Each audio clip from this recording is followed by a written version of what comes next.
Hello friends and welcome back to another episode of Beautifully Nerding. I am your Auntie Bri, and in a change of pace, we're actually going to talk about a movie that I have seen before. But if you would have asked me what this movie was about, I would not have been able to tell you because I legitimately barely remembered.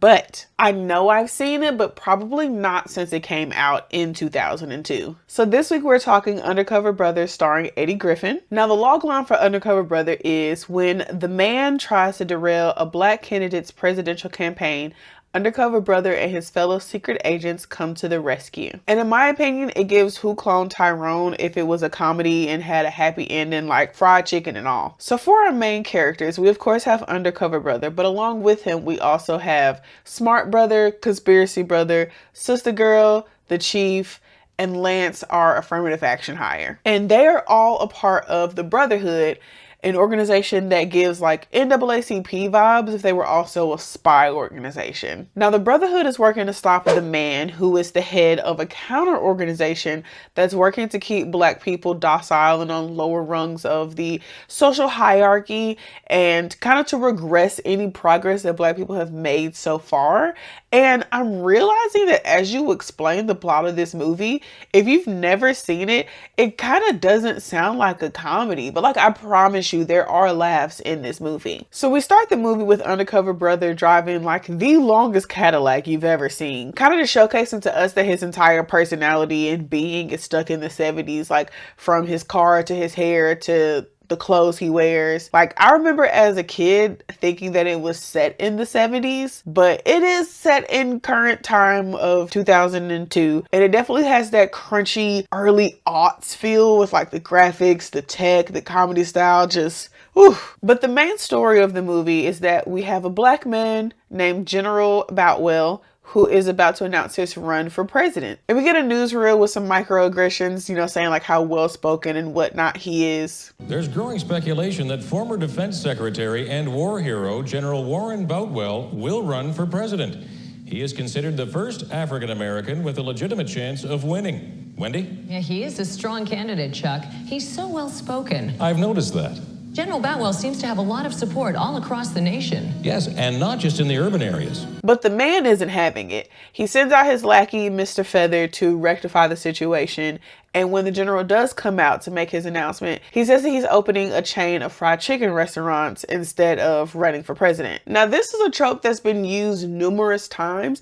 Two that I can think of off the top of my head are the mind control powers of the chicken restaurants in the hood from Who Cloned Tyrone, which if you haven't seen it, please watch. It's on Netflix.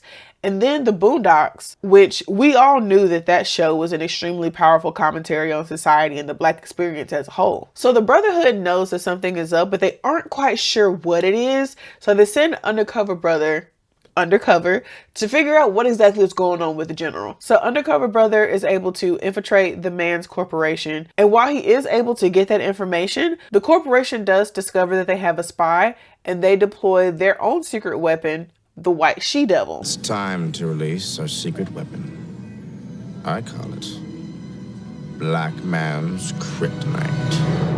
I wanna be there, make that look so good. So now our Undercover Brother has gotten way too deep into his cover story. He went from despising the taste of mayo to now he's asking for extra mayo. It just makes like the gloopiest squishing sound and I hate it so much. And I know y'all love that like macaroni sound, but like it's my version of nails on a chalkboard and I absolutely cannot stand it. I hate it so much. Every time they were like stirring or like scooping it was awful. I hated it.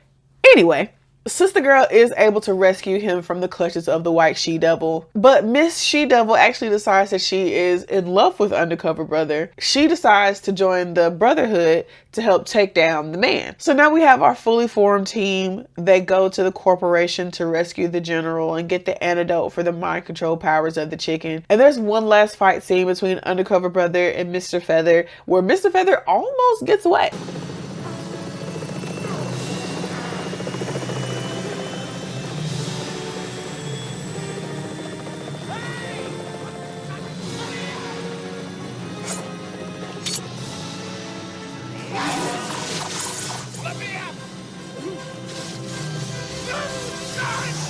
What the hell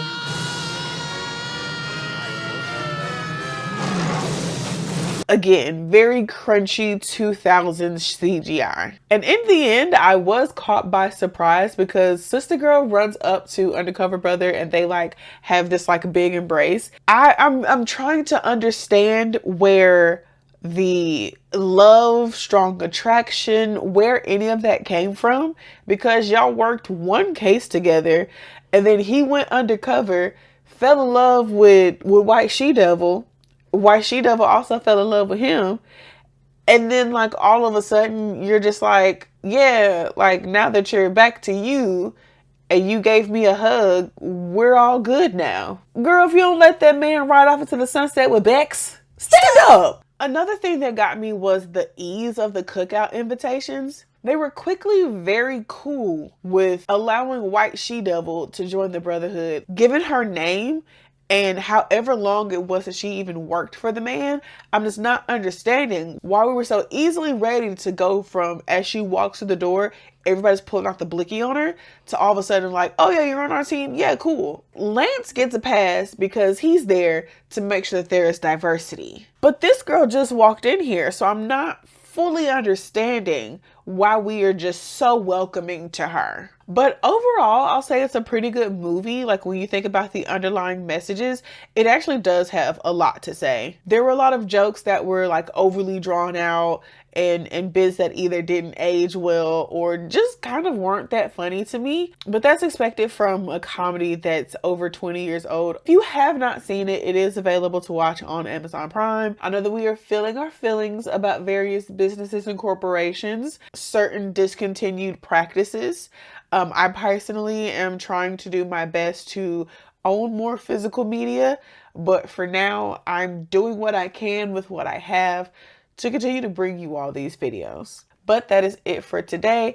If you all have any recommendations, please feel free to leave them in the comments down below. Don't forget to like, share with all your friends, and subscribe. And until next time, bye!